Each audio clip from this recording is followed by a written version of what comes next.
महत्त्वाच्या बातम्या आपण पाहूया। केंद्रीय निवडणूक आयोगाची मल्लिकार्जुन खरगेंना नोटीस। पंतप्रधान मोदींचा दहशतवादी उल्लेख करणं खरगेंना भोवलं। 24 तासात उत्तर देण्याचे मल्लिकार्जुन खरगे यांना आदेश। खरगेंच्या डोक्यावर परिणाम झालाय, जाहीर माफी मागावी। मुख्यमंत्री देवेंद्र फडणवीसांची मल्लिकार्जुन खरगे यांच्यावर टीका। पाकधार्जिण्या खरगेंचा निषेध करतो काँग्रेस, खरे देशद्रोही। उपमुख्यमंत्री एकनाथ शिंदे यांची खरगेंवर टीका।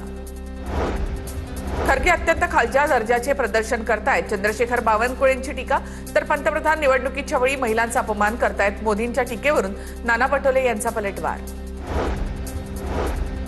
कोरोना काळामधील श्वेतपत्रिका काढायला हवी, शिंदेच्या शिवसेनेच्या नगरसेविका यामिनी जाधवांची सभागृहात मागणी। तर कोरोना काळात तुमचेच पती कारभार पाहत होते, ठाकरेंच्या शिवसेनेच्या नेत्या किशोरी पेडणेकर यांचं यामिनी जाधव यांना उत्तर।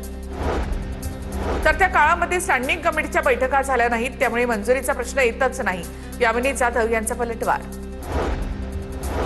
बुद्धीशी संबंध नसलेल्यांनी बुद्धीविषयी न बोललेलं बरं। ज्या पक्षामध्ये आमदार म्हणून मिरवत आहात त्या पक्षाची पाळंमुळं घट्ट करण्यात माझ्या वडिलांचा वाटा आहे।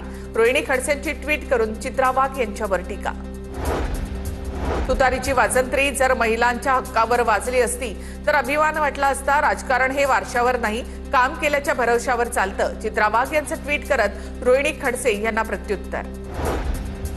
नाशिक टीसीएस प्रकरणामधील 6 आरोपींचा जामीन अर्ज कोर्टाने फेटाळला। देवळाली पोलीस ठाण्यामध्ये दाखल गुन्ह्यातील आरोपीचा जामिनासाठी अर्ज।